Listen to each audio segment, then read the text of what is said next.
tua foi. Manuel Sapati.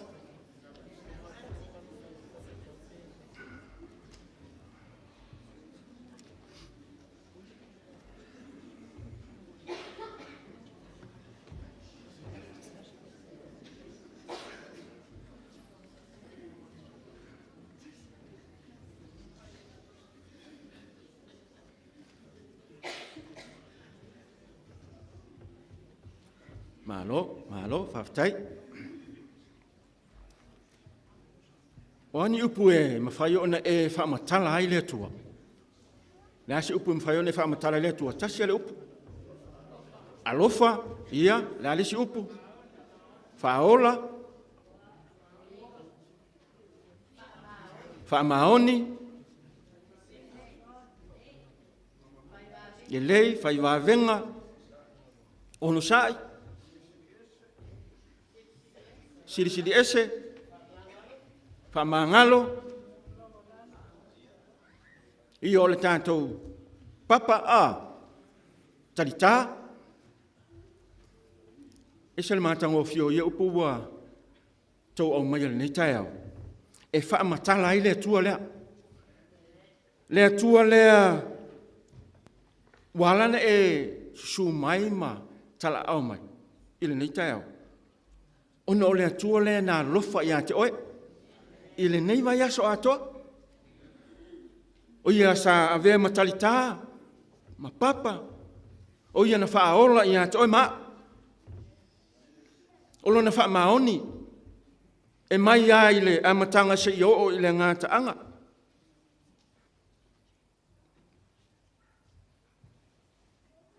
O le ala le tali o le tangata tauna whai.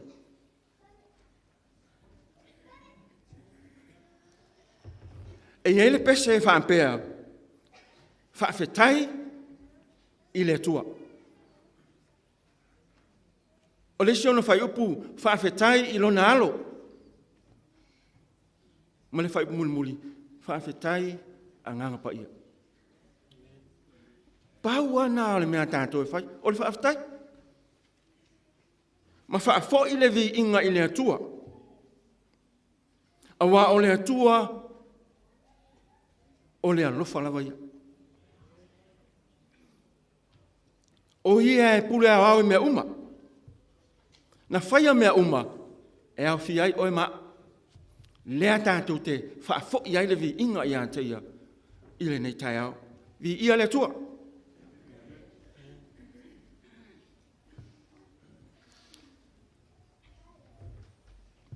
Ua mātou lumanei ma le susunga i le Tiakono. Ia Misikei Failauga. O le tātou e kāresia. O le susunga ia wai foloki. Tiakono o le tātou e kāresia. O le ne Sapati. Whaapitoa i Tiakono o limta Tama'ita'i. I le lātou ngā luenga whai. A mesi ala ngā luenga leo le au natu. Fola atu.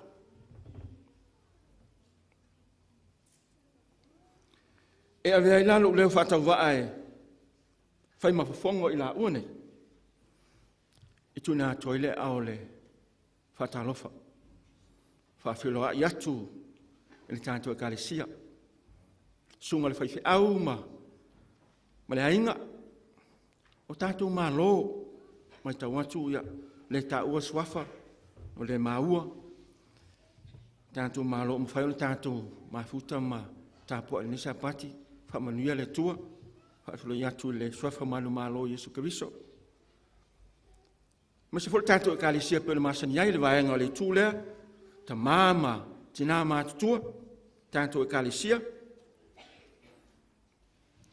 Ia ai le ngata fo i lea o. O ila tau lo tāpua i mai lunga o penga ta whailang. Mua le mawhai o na lava mai. E whaapitoa le whaafeiloa i a ila tau.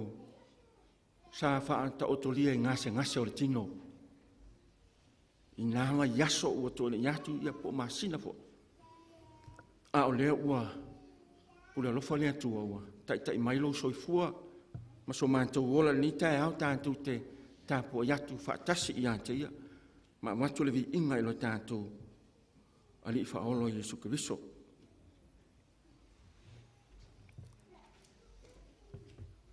E whaafilua i atu ilo sunga te Tiakono. Misikei Failauga. I whaamanuia le atu ai lau tāpenanga. Tali tonu ele o le anganga pa i o le atu ai whaso soani. I le tangata o lo i ele mea alofa o le tāleni o le anga waa. Ina ia whaalau tele ma whaapenao le whaso soani ai le folofoloina o lona finangalo. Ma ia whaamanuia le atu ai lau upu folofola le nei tai au. Ia whaapenao fo i le Tiakono ia vai, o le avea ma fonga i tātou whaalauina o le tātou tālusanga i le ni tai au. Ala tātou tutulai, ma matalia le tātou sauninga i le ni tai au, sauninga launga i le pese lua se lau, sfuluiva, lua tasiva.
Tātou whamahoralo atu le atua e ala le talo tātou wifo ma talo.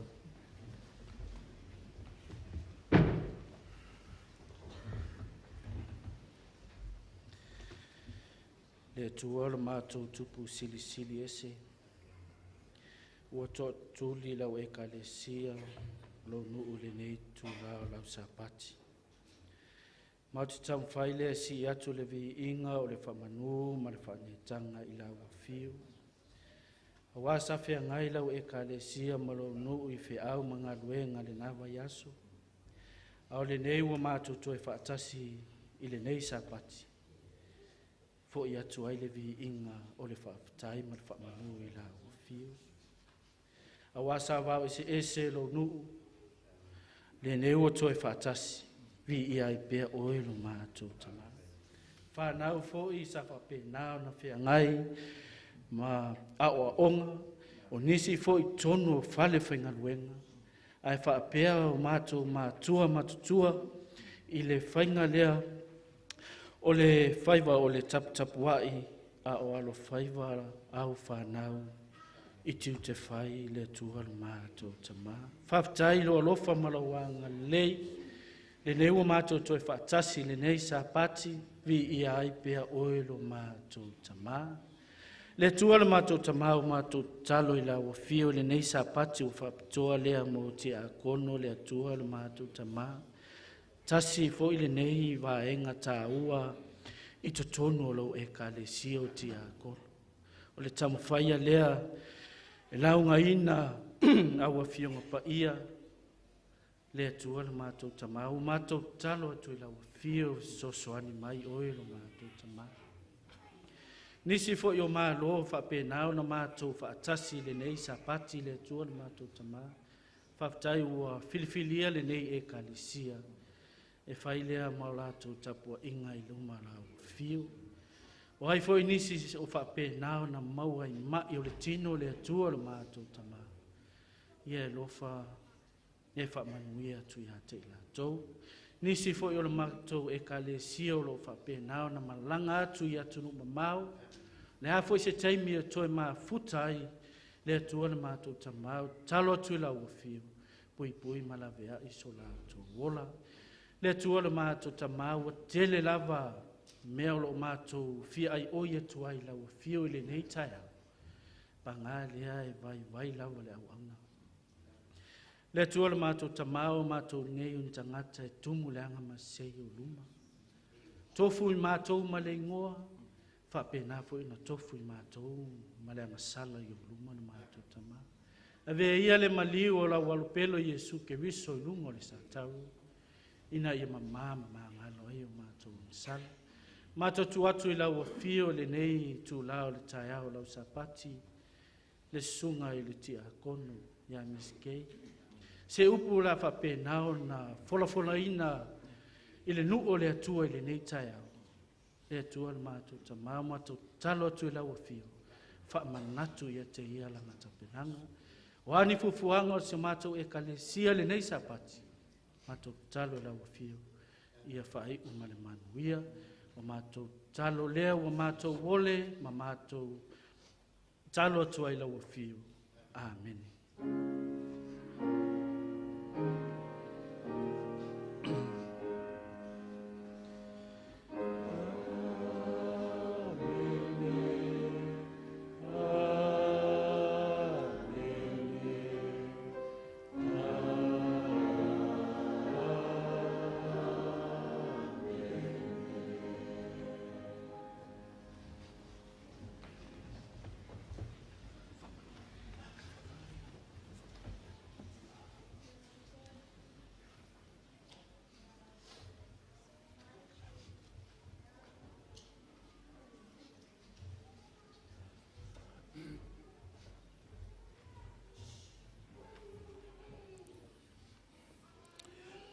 Toi o whalofa atu ma whatalofa atu i le a inga pele o le atua i le nei taeau, talofa lava.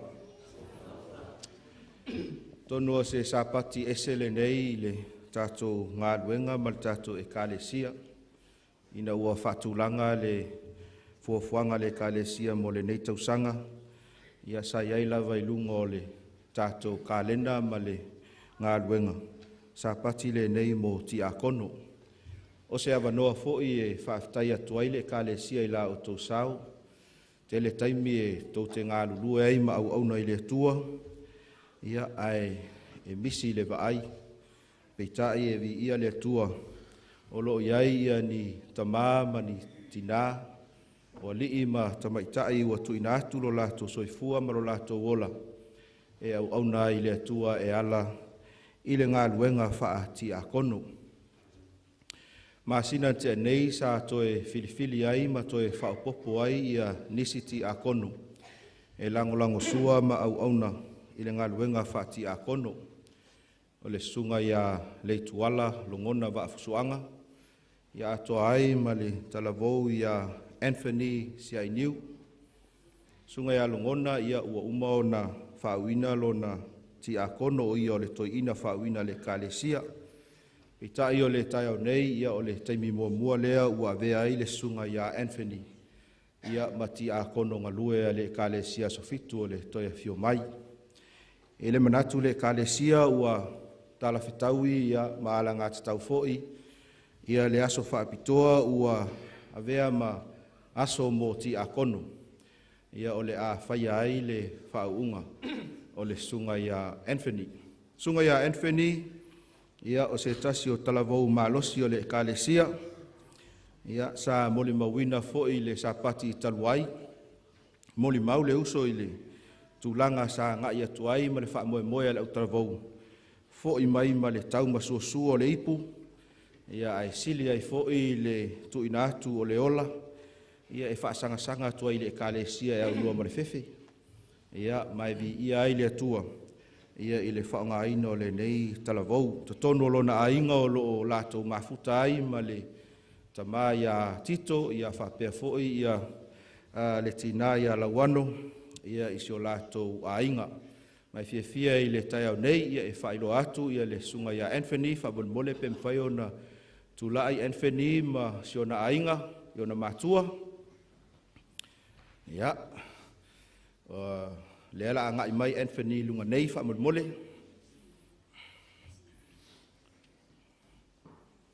Ia, o le sunga le ia Anthony. Le asto sila mai ia Anthony. Malosi. Au le lei. Ia o le full package a. Ia, whaftai a lauano ma tito. Ia, e mwhaiono lua lala i lalo. Ia, o le sauninga le nei o le whauina o Tiakono. Ia whapea foi to ina i tono le kalesia sfito le toe fio mai mo le taimi mua. E le o se sauninga e whaatumutumu lima pe whaataetae alunga lo na whaatinoina. Ma e eile talitonunga o se sauninga. E le ngata e tuina atu ai le mamalu o le atua i le nei talavou. E whaonga aina ilo na soifua tautua. Ia o se whaamanatu foi i mafuanga.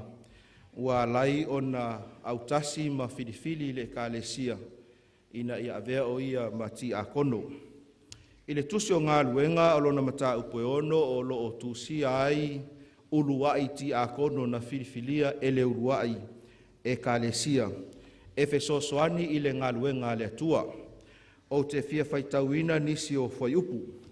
Ngā luenga mata upoeono o lona fai upoe tolu fai mai o le neile au soe i nā filifilia ni o tou se toa fitu e tauleleia mua lona lua e tu tumu i le nganga paia ma le poto ia lātou whaia ma ia tō fia i lātou i le nei whaiva. Anthony, i le sila ma le tangtanga ia lau e kalesia, lou a inga whaale nganga. O oe o se talavou e tauleleia, i le mātou mai tau o oe o se talavou o lo iai le nganga paia o le tua. O oe o se talavou e mawhai o na whaupenga ina i le poto ma le tomai. Ina ia whaatino ai le ngā luenga Tiakono. Le kalesia o la o tō langolango ma la o tō pesosoani. I le sunga ia Anthony. O le a avea ai o ia ma se Tiakono malosi. E le ngata e tautua i le kalesia. Ai whapefoi o na tautua i le atua soifua. O upua puapua ia le apostolo Paulo i le tusi o le muamua le Timoteo a olona mata upu muamua o lo o tuina mai ai nisi o vaenga taua e whaatatau i le Tiakono. Muamua le Timoteo a olona mata upu tolu a whai upu valu se ia o i le whai upu sifuruma le tolu o te fia whaitawina. Oi mai o Tiakono foi ia whaapea o na whaatoia ina i lātou. E le whaangutu lua, e le fia inu waina i tele, e le manu i oloa. O loo lātou tāofi le upu o le whaatuatua sa lilo. I le loto fuatia ifo ua mamā. A o i lātou foi ia mua o na tofo ina o i lātou. O na o lātou whaia ai lea o le whaiva o le Tiakono. Ina ua le matau le angaina. Anthony, o le nei ngā luenga, e lata atu i le ngā luenga whaatoe ina. E lata atu fo i le ngā luenga a le whaiwhi au. Lono winga, e maua lunga le vaaia le atua ia te oe. E whapena fo i le sila ale e ka le sia.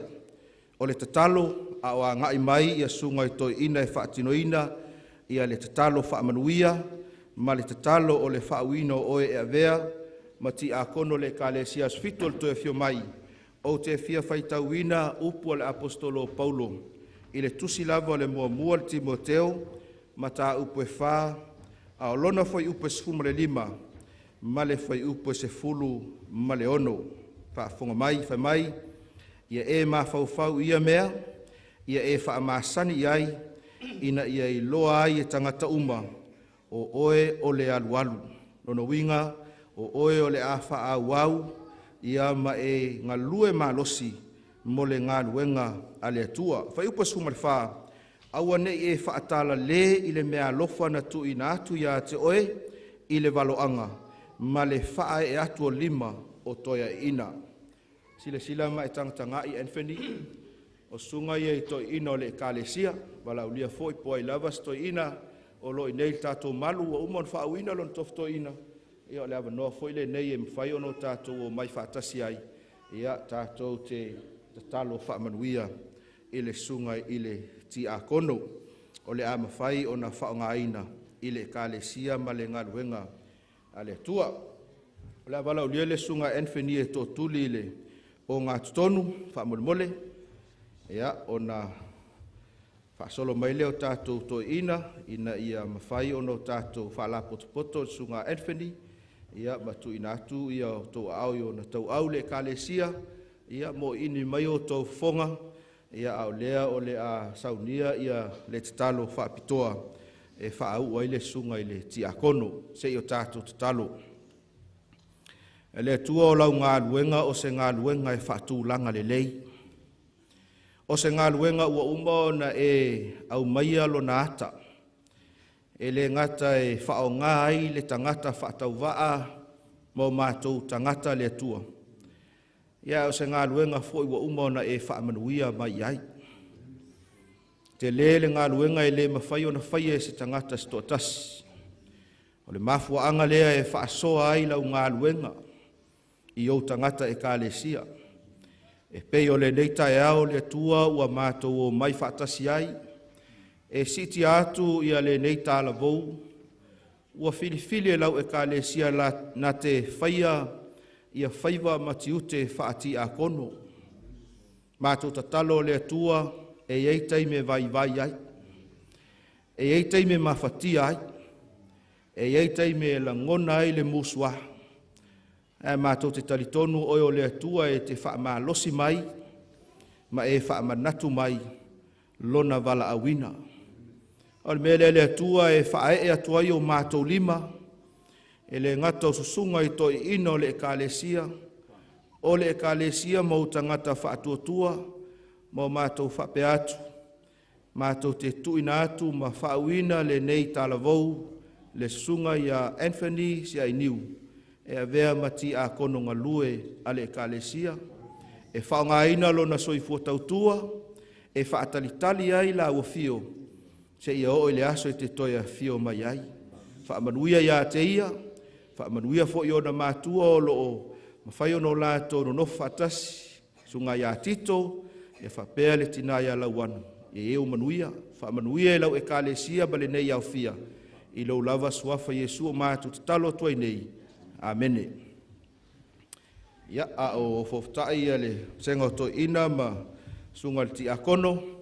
Ia o le ngaluenga ma le tiute mua le Tiakono o umon whaawina. Ia lea le a whaonga ina le tai au nei. Mo le ao ina le taulanga le kalesia. Manuia le tātou sauninga o lo mun mai whaafitai.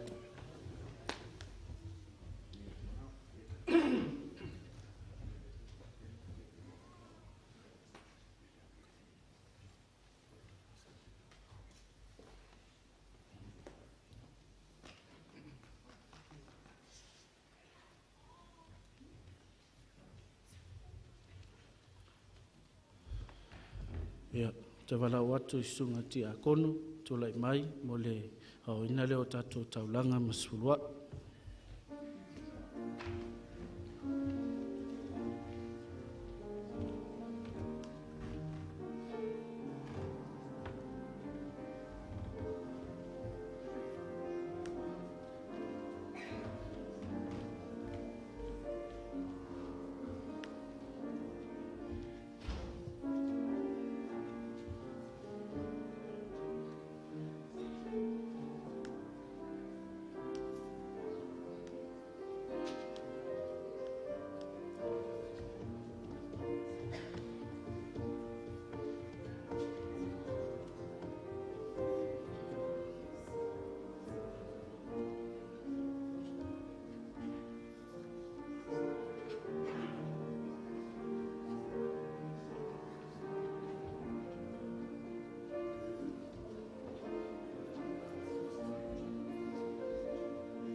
Mātou te whāwhtaia o re te mao I le langi I o manuia sa e whoai I o tangata lau ka le sia I le niwa yaso atoa le ua o whinatu ni sio waenga se fuluai ma taulanga I e whapaia ma whamanuia I a mese foia Tiakono I a Anthony whamanuia I lana au nanga I a le ngata leo Tiakono umalawa I a li ma Tama'ita'i E ngata fo lea ia, so soani ia I mātou uma ina I whapiauna o whaina atu o mātou wola o te toe au aunai mo oe malau ngā luenga.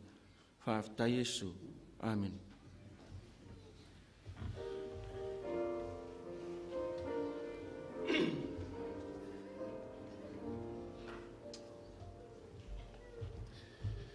Ia, o le taimi nei o te walau atu I Tiakono, ia mo le pese whapitoa, whaftai.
o le tātou tusi whaitau o whiwhilia le whailaunga mo i tātou le nei Sapati e maua meile le Isaia, pa pēr e whanga meila tusi pa ia. Isaia na whai upu e ono a o lona whai upu mua mua. Isaia ta upu e ono a o lona whai upu mua mua. O le a o whaitauina. O le tausanga na oti ai le tupu o Iusia, na o iloa ai le alii o a fio i le nofo alii sili sili, ma le mawalunga. O na pito ofu foi, na tumu ai le malu malu. Ia whamanuia maia le atua i le whaitauina o le awhionga pa ia i le nei tai au. Pātai.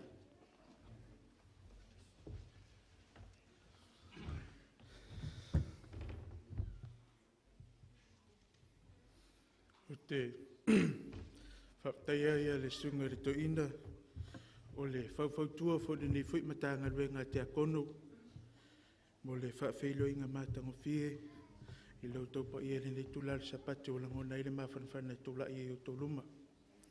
Whaptaia fwoi le sunga Tiakono o ia fwoi sa whaleo ina o tātou manaunga i luma le tua ia le te talo.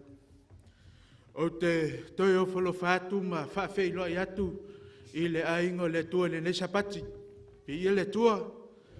Ana le se noalo na lofa malo nanga le lei, tau te le sila mai lo tula yatu, pe vai atu fo ilo tau walala mai. O lo mawalunga le awina le masina e sunga le whawhengainga, ma le wharitua, no fo atofi, tina matama, tai o le kalesia, ai le whangaloina, ia le au talavou o le manuio, ngalwenga le tua mata tunei, matai au. Ai whapea i o tātou whanau. Talo whalawa! Ia le tua. O le eise te maitala pupu. Te fia whamatala i lo wolanga. Mai e tāua te le mua. O se whamanianga mua. O le teimi mua le nei. Ua o tula ia i luma i launga ina le upo le tua i luma o le whata o le tua. Mai o te whawhitai le tua. Ewi le whainga tā o le savalinga o le olanga wharitalevo. Ai whawhitai o lo walawina o ilana whia au malana ngā ruenga. A so lua se fulu ma le whao Februari le lua afe lua se fulu ma le lua. Nā matai nei le taua i le malo Ukraine ma le malo telo Rusia. Mai whai mai le whamtalanga le taitai o le malo Ukraine, le taitai le na o Zelensky. My road has a leader of Ukraine is important. So if I die, I will die for my country. O le avea yo hau po le vala awina o hau e whai matai o le malo Ukraine.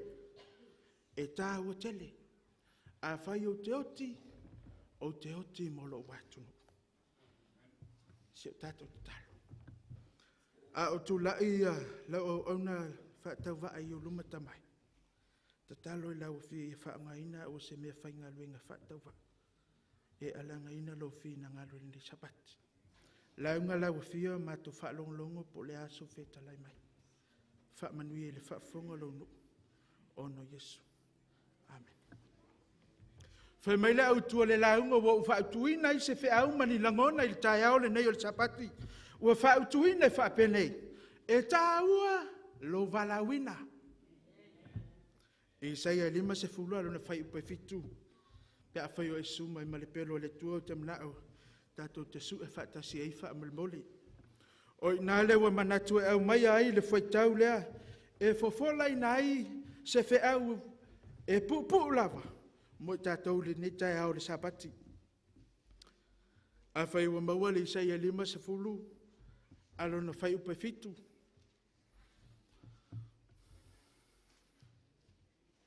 A whai ua maua se alanga se amene.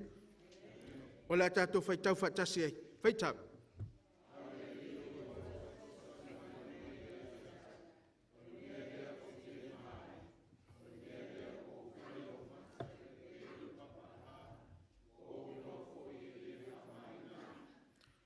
Toi whawhafonga le ka le sio la whaitawina. A o le ali o Iova e whesosoani mai o ia ia tau. O le mea le o te le mai. O le mea le ua ufai ai o umata. Ia pei o le papala, ma le fai upu muli muli. Ua o ilofo, e le wha maina au. Amen. Le ua tātou whasanga i nei ma le fuai tau. Ua mamole mai ai le perfecta o Isaia, ia se fe au whapito mo i tātou le nei tai o le sapati. Pea whai tātou te maitauina, le whai taule na tātou whai tauina. O lo ta oto mai ni o na vainga te tele, ma le matanga o fia se lua. Le whai upu le ai, e fitu ilo na vainga mua, le sa tātou whai tauina le karisia. Le sa fetalai le perfecta, a o le alii o Iova. E mua lava o na whai loa mai le perfecta, le atua le au na iai. Le atua o le talitonu iai. Le atua o le na vala awina o iai lana whi au ma le ngā luenga. Le atua o le whaatua ma wha moe moe iai lo na tangata. E na ua whaapea mai le perfecta. A o le alii o Iova. O le fesili mo o le ekalisia. O le a se suafa lo o e fia e whailo e so se taimi ma so se avanoa. O le a se suafa lo e fia e whailo e so se taimi ma so se avanoa. E whaafetai a Isaia leo se isi suafa. E mua na whai mai le perfecta. E whailoa ma tu uilunga le suafa o Iova o le toa. Ma whaapea mai loa. A o le alii o Iova. Ioi. E tatau ana matua i e malamalama le e whaatatau i lau atua. Le tua le tātou te tapua iai. Le tua tātou te talitonu ma whaatuatua iai. Le tua ua wala wina i tātou i lana whi au ma le ngā ruenga. E a le tua. Se o le tua na ia fuafuaina mea uma. Whai mai le tu sa kenesa ma tāu pe mamua whai pe mamua. Awana whai e le tua le langi ma le lalo langi le amatanga. Men. Io le kalesia. O le atua na fuafuaina me uma. Ai le mata upa se fulu marifao le tusi lava le nei o kenese. Ina o le aluatu mo se au mai whanaunga Israelu mai kupito. Whai mai le atua. O au o Iova o lo soifua. Na soifua, mai soifua e whawawa. Ai le tusi o whaalinga whai mai le whamtalanga le apostolo Ioane. Whai mai le whamtalanga le tua. O au o le alefa ma le omeka. O le amatanga ma le ngataanga. O le tua le na. Le sa afia i le perfecta i le tae o nei ma whape mai. A o le alii o Iova. O le tua o mea uma. Le o matua i tali tonu le loto. O le perfecta le nei o Isaia. E ala le alii o Iova o Isaia. Whai mai lo leo so ina le whai tau. O le fesosoani mai a tiau. E sela le taua. Pei o na vala uino i tātou i le whiau ma le ngā ruenga. Ua tātou iai te miwi ngā ma whainga tau le soifuanga. Aua ne i ngalo. I a te oi. O Iova o leli. E fesosoani mai a tātou. O iolo tātou atua fofoa. He is a creator. O iolo tātou fesosoani. He is our helper. Awa o le mele whai mai ele wha mtalanga le whai salamo o tavita. Salamo e, salaulu sful matasi whai pe momua. E wha asanga e o matai maunga. E o mai ai lo fesosoani. O le tua po le li o Iova. E fesosoani mai o ia yatea. Le la so o le whai tau. O le mele o te le mai. Ioe. E se ma le mana i o le mea matua i e si la fia. Ma e malamalama e whatatau i lo atua. Le ua walawina o e lana ngā luenga. Pe a whai e te malamalama ia teia. O i o lo fesosoani. E te sila fio e le me silio na tau. E le ngata le na whai mai. E le ai ma se mea i te mai. Men. Se ale tio asa afira apostolo Paulo i le kalisia foi le Roma. Awa o le mea leo te le mai le tala le lei ia keriso. Awa o le mana leo le tua. Tiakono ma le kalesia. O le mea le te le mai. Pea fai matua sila fia le leilo watua le e te au auna iai. E te sila fia le wawala awina oi. O i o le fesosoani ia te o i lo faiva ma lo wala awina. Se i o i na whape ai. e le ai la ma se me tasi, e wha mai na ia. E te le mawhai, e te le mai whai lo tiute, e te le mai tau le tala le lei ma wha soa le lo fo le tua, se i o ina le ai se me tasi, e wha mai na i le tua o na oe. Wha wau le whai tau ilo na vaenga tau whai uma wha pe mai, o le mea le au whai ai o mata, ia pei o le papala. E sele mana i o le whaatulangana o le whiau le tai au, ina ua e loa le leile tua, o i e whesosohani ia te oi so se mea, ma le wala awina, o lau savalinga i le nei taimi whainga tā. Ma mea uma se i o ina whapeane. E le ai ma se mea, e te toi maa ia te ia. Whape mai lor whetalenga le perfeta, ia whai alo umata, ia pei o le papala. E te sila fiele mea la iona whai mai le perfeta, e whapito le vaenga le whai tau, i le whai o umata e pei o le papala. E le fo'ila vaai se me tasi, e le mawhai o na fo'ila vaai, ma le sila le tangata, ua wala awina i le tua ilana whiau ma le ngā ruenga. Po me whaalawelawe, o tala tangata, po tau e munga, po whaafita uli le ngā ruenga. E toto a le vaai le tangata, o le tua.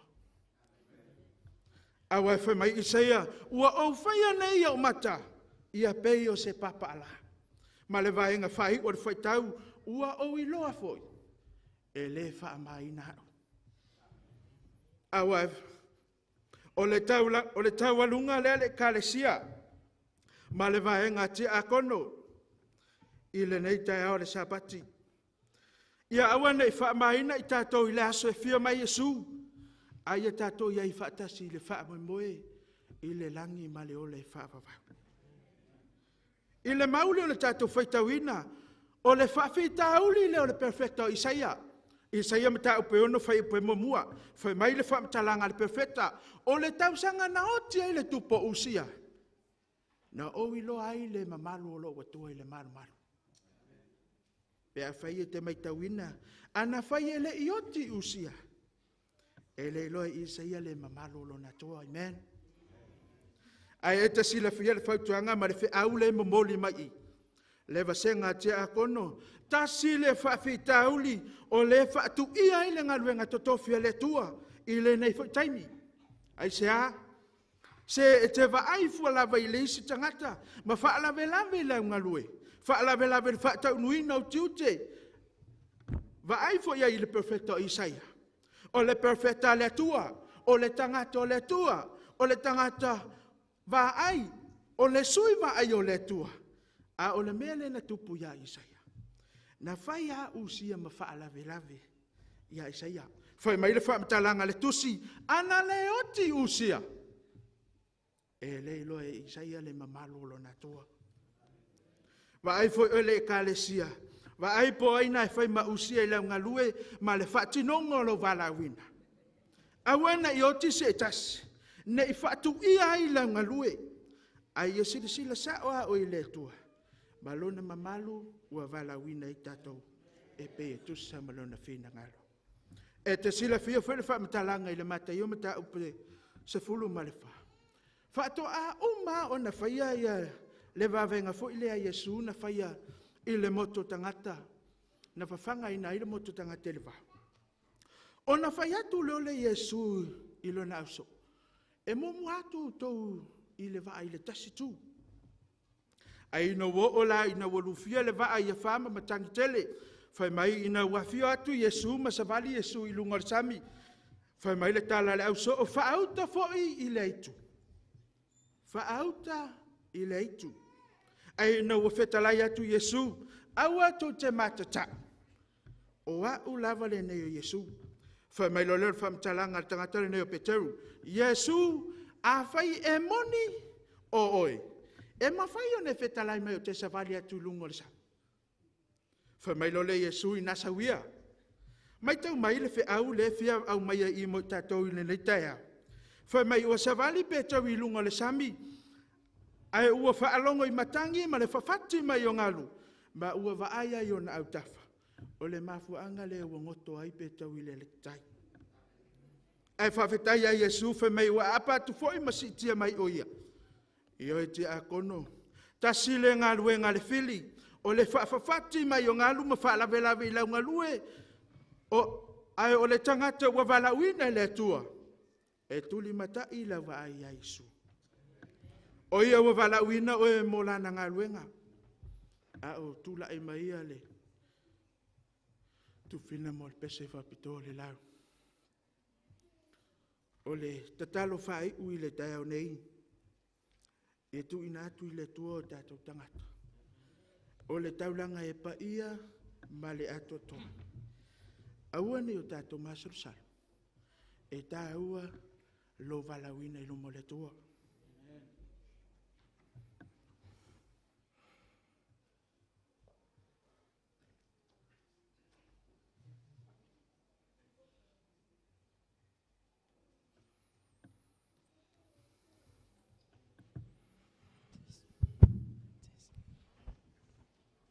Ua vala au mai lo tātou tama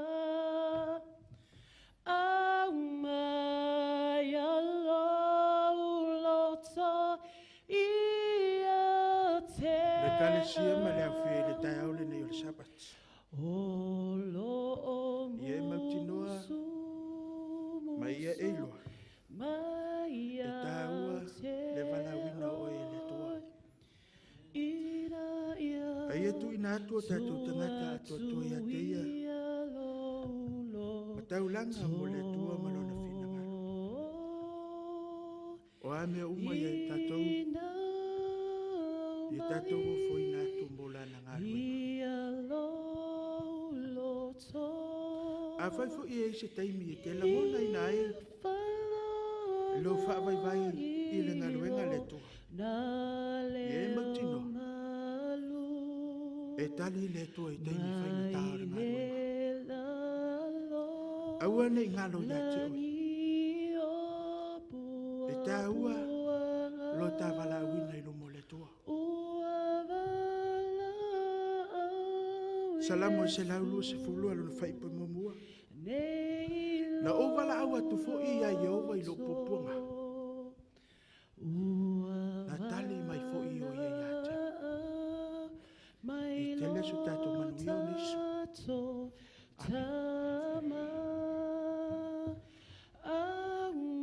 Tato tutu lai fatasi malangina le pese ua.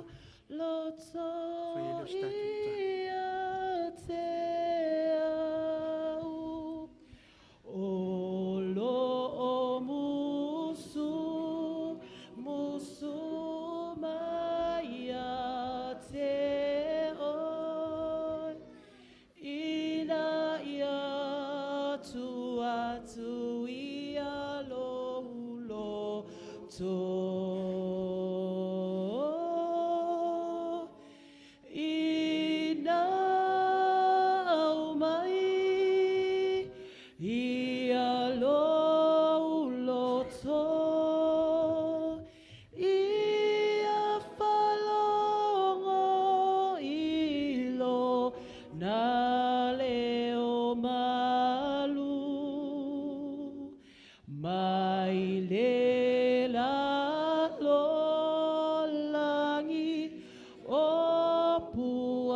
ta.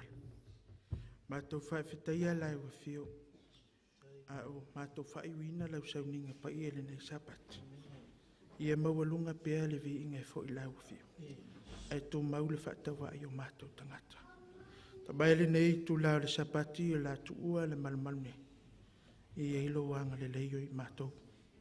Wha mangaloi mātou pēa whai wa le tonu ma le sao le mātou au langa i lau wa whio. Ai e tewi o mātou loto e tā wolo walau ino i mātou i lau whi au mare ngā ruenga. Wha mangaloi mātou no isu. Amen.